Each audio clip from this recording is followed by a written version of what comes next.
Assalamualaikum warahmatullahi wabarakatuh. Perkenalkan, saya Alfia Zalfa Salasabila dengan NIM B1021231029. Di sini saya akan mempresentasikan hasil dari laporan proyek akhir dalam mata kuliah komunikasi pemasaran. Jadi UMKM yang saya ambil itu Jojo Jus. Baiklah, masuk ke latar belakang. Adanya tren gaya hidup sehat yang semakin berkembang, terutama di kalangan Gen Z yang kini lebih memilih makanan dan minuman yang sehat tanpa pengawet.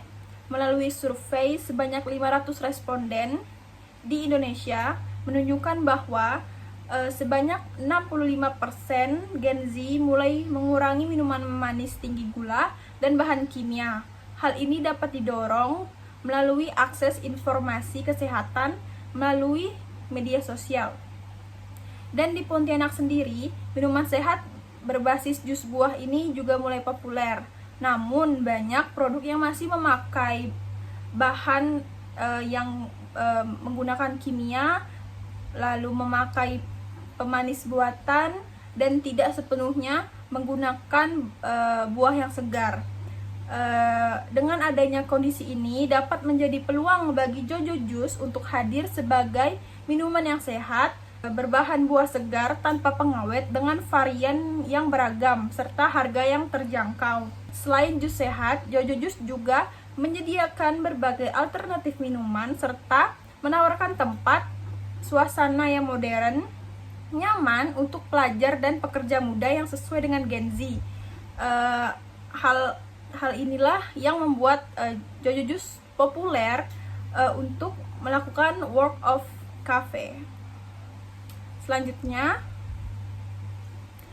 ada profil singkat dari Jojo Jus. Nah, jadi Jojo Jus ini adalah merek minuman jus sehat yang berasal dari kota Pontianak yang menghadirkan berbagai pilihan jus segar berbahan alami tanpa pengawet dan pemanis buatan.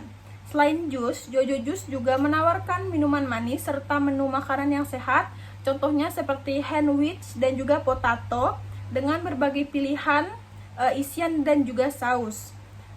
Dengan cita rasa yang khas, proses yang higienis dan juga konsep yang modern, Jojo Jus dapat menjadi pilihan favorit untuk Gen Z. Saat ini Jojo Jus sudah memiliki 14 outlet di Pontianak dan 3 outlet lainnya di luar kota, yaitu di Singkawang dan juga di Mempawah. Lalu masuk ke segmentasi Jojo Jus. Jojo Jus ini menyasar konsumen dari usia 12 sampai 28 tahun yang sesuai dengan Gen Z saat ini, terutama itu pelajar, mahasiswa, dan para pekerja muda yang ada di Pontianak yang memiliki gaya hidup sehat, modern, dan peduli akan kesehatan. Lalu selanjutnya ada targeting. Jadi target utama Jojo Jus itu adalah Gen Z yang aktif dan ingin hidup sehat dengan mengkonsumsi minuman yang praktis tanpa pengawet dan juga berbahan alami. Selanjutnya ada positioning. Jadi Jojo ini memposisikan sebagai minuman sehat yang diolah dengan kualitas baik dan dapat dikonsumsi setiap harinya. Selanjutnya masuk ke marketing mix 7P. Jadi yang pertama itu ada produk. Nah, Jojo Jus ini menonjolkan karakter mereka itu adalah sehat, berbahan alami, rasa yang enak, dan juga memiliki kemasan yang kekinian dan juga modern agar bisa mengikuti perkembangan di zaman sekarang. Selanjutnya ada price. Yang kedua ada price. Harga yang ditetapkan Jojo ini juga harus menyesuaikan dengan Gen Z saat ini yang kebanyakan itu pelajar dan juga mahasiswa. Jadi harganya itu ramah di kantong, serta mereka juga kerap memberikan paket bundling, diskon ataupun membership. Contohnya itu mereka memberikan paket bundling pada saat bulan puasa dengan nama Ramadan Joy Package. Jadi mereka bisa membeli minuman dan juga makanan dengan harga yang lebih murah. Yang ketiga ada Place. Jadi Jojo Juice ini menempatkan outlet mereka itu, yang pertama pasti di pusat kota, dan yang kedua itu dekat sekolah atau kampus, dan lagi-lagi ini kembali lagi ke target mereka, yaitu Gen Z. Selanjutnya mereka juga mencakup layanan online seperti GoFood dan juga GrabFood untuk yang ingin menikmati jus tanpa harus keluar rumah. Selanjutnya yang keempat ada promotion. Jadi Jojo Juice ini juga harus mengikuti tren saat ini agar mereka bisa menjangkau lebih banyak audiens lagi dan semakin terkenal. Jadi mereka itu membuat konten yang bisa menarik perhatian konsumen. Mereka itu membuat kontennya tuh biasa di TikTok, Instagram, ataupun melakukan kolaborasi bersama F&B lainnya. Selanjutnya mereka juga sering mengikuti event-event lifestyle ataupun olahraga. Yang kelima ada people. Nah, jadi para staff atau karyawan di Jojo Juice ini tentu saja sudah terlatih dan juga mereka sudah di briefing untuk selalu edukatif dan juga komunikatif kepada pelanggan. Dan juga mereka itu selalu memberikan pelayanan yang cepat dan juga ramah kepada pelanggannya. Selanjutnya yang keenam itu ada proses. Nah, jadi di proses ini Jojo Juice tentu saja mengutamakan yang namanya itu higienis. Mulai dari proses pemilihan bahan baku, pemilihan buah-buah segar, lalu proses pencuciannya juga tentu saja harus higienis. Lalu proses pembuatannya juga tentu saja menggunakan alat-alat yang juga higienis. Hingga ke pengemasan mereka itu juga tentu saja selalu menggunakan sarung tangan agar selalu bersih. Dan juga proses pemesanan offline dan online juga selalu terorganisir dengan baik agar sesuai dengan kebutuhan konsumen. Selanjutnya yang terakhir ada physical evidence atau bukti nyata.